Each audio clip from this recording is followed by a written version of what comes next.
ruthlessly cultivated in that yearly race with weeds. "Oh, we'll starve," Mildred Morrison cried, clutching at her full bosom. "I knew we should never have come to this awful place. My poor daughter." That daughter said roundly, "You could have stayed in Ohio, Mother. Uncle Bart would be glad to have you go back and keep house for him." "And leave you expecting, after 2 miscarriages?" Mildred gasped. "What kind of mother could do that?" "Lydia's right here, and Catriona's a fine midwife. Don't stay on my account." In spite of Simeon's polite indifference, Mildred had still not given up hope of him. She cast him an appealing look. He paid close attention to spooning up the last of his stew. Lips thinning, the widow turned to her daughter. "I know my duty. You need a mother's support and comfort."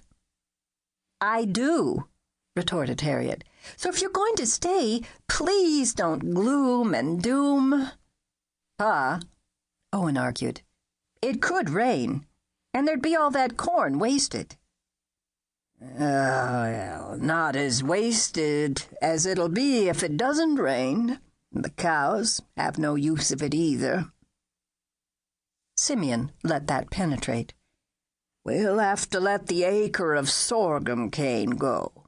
But we'll try to save our acre of potatoes. Haul water from the river. Run it along furrows to reach the roots. Mulch with dry leaves and grass to keep the ground cooler around the plants and hold the moisture. If it rains, we'll give thanks. If it doesn't, well, we'll have a decent chance of lasting till next summer." "What if it doesn't rain before then?" Owen demanded. He put his hand protectively over Harriet's. After the miscarriages since almost 5-year-old Letty's birth, they were happy that Harriet was expecting a baby that fall, about the time Susie and Auntie McHugh would have their first child. Letty scrambled onto Owen's lap. She was a leggy child with Harriet's yellow-brown hair and blue eyes. She gripped her father's shoulders and peered at him. "Daddy, we won't dry up and blow away like Gran says, will we?" He smoothed her hair and laughed, although he shot his mother-in-law a stern glance. "No, honey, we surely won't." He caught and held his father's gaze. "All right, Pa, we'll do what you say. But if we don't get enough rain to make a crop next summer, I'm taking Harriet back to where it rains enough to make a living." "You're a man grown," allowed Simeon. "You have to do what you judge best for your family."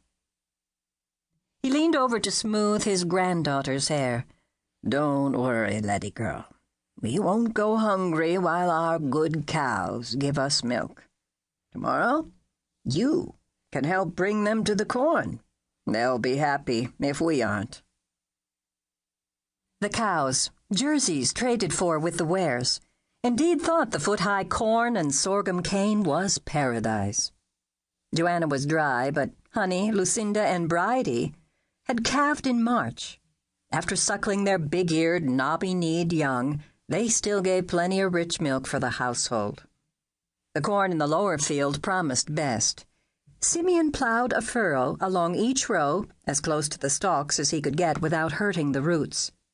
Sweating and swatting at pesky insects, Dan, Owen, and David hoed up wells around the potato vines. Small Letty, sunbonneted like her mother and Aunt Lydia, helped them fill the wheelbarrow and baskets with dried leaves and grass and spread them around the vines. "Always the taties," Dan said, resting on his hoe a moment, flexing his cramped shoulders.